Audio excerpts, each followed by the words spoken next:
Сега емисията ни продължава с синоптичната прогноза на BTV. И в следващите дни ще вали, до кога ще ни каже Иво Андреев. Ние ви желаем приятна вечер. Приятна вечер.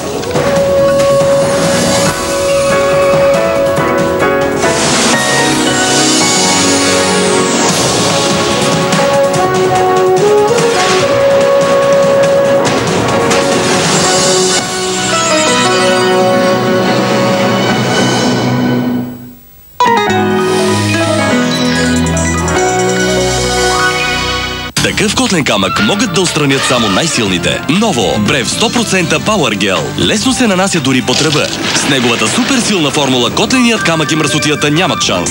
Ново Брев 100% Power Gel. Най-силният срещу котлен камък. А за да запазите тоалетната си чиста, Брев Duo Active. С всяко пускане на водата Брев Duo Active ви осигурява хигиенична чистота и прекрасен свеж аромат. Брев 100% Power Gel и Брев Duo Active. Перфектна чистота и фантастична свежест. Качество от Хенкел.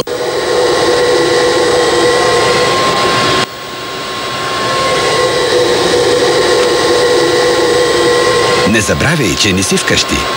Сега с новия телевизионен пакет от Vodafone Life, само за 9,90 на месец, гледай в движение 6 телевизии, плюс най-големия спортен канал MTEL и Vodafone.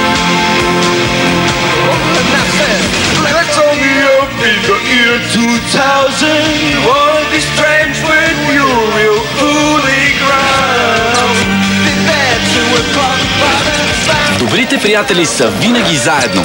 И винаги са Ариана. Ариана, една за всички.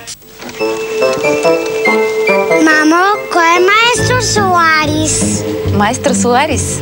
Той е готвач, вълшебник. Нощем, докато всички спят, той приготвя тайни рецептури. Филе, шунка и бекон. По рецепта еталон. От най-крехките меса. Аз приготвям чудеса. Маестро Соларис, продукт еталон. Вкусът му е радост за вашия дом. Мамо, и аз съм майстор вълшебник. Виж, сандвичът изчезна.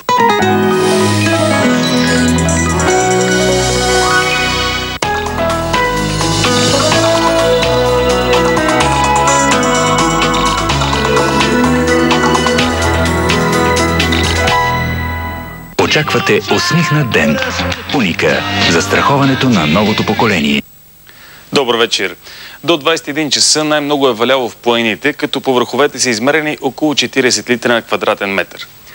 След тях най-много дъжд е паднал в Сандански 32 литра, отново в София 37 и в западната част на Дунавската равнина. През нощта и утре ще остане облачно и дъждовно и главно в югоизточна България с гръмотевици. На места в югозападните и централните райони на страната валежите ще са обилни. Максималните температури ще са много по-ниски от обичайните, между 18 и 23 градуса, в източна България по-високи до 25-26. По Черноморието най-високите стойности ще са между 24 и 27 градуса, а температурата на водата е почти еднаква с тази на въздуха от 24 до 26 градуса. В планините ще продължи да вали, като по билата и върховете ще бъде мъгливо. Над по-голямата част от Балканите времето остава лошо, като в централните и източните части на полуострова ще паднат обилни валежи, а намаление на облачността ще има над западните и северните райони. Над Централна и Източна Европа ще е предимно слънчево. В по-голямата част от континента температурите ще останат по-високи от обичайните. В Централна Европа ще се затопли, а в Северозападна и Североизточна ще захладнее. На Балканите остава хладно, но от сряда температурите ще се повишават. У нас във вторник от запад валежите ще започнат да спират най-късно в източна България. От сряда до края на седмицата ще има променлива облачност, намаляваща често до слънчево време, като само на отделни места са възможни превалявания. Температурите ще се повишат и максималните вече ще бъдат между 28 и 33 градуса. Такова ще е времето според BTV. Следват късните спортни новини с Борис Календеров. Приятна вечер! Очаквате усмихнат ден. Уника. Застраховането на новото поколение.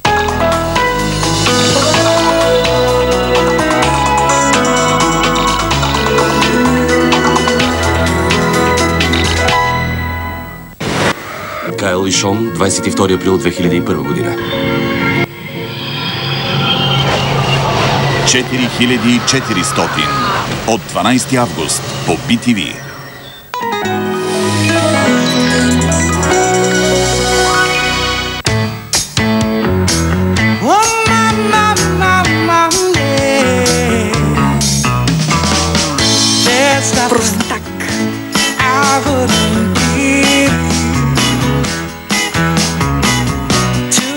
Извинете, но сигурността преди всичко. Safety first.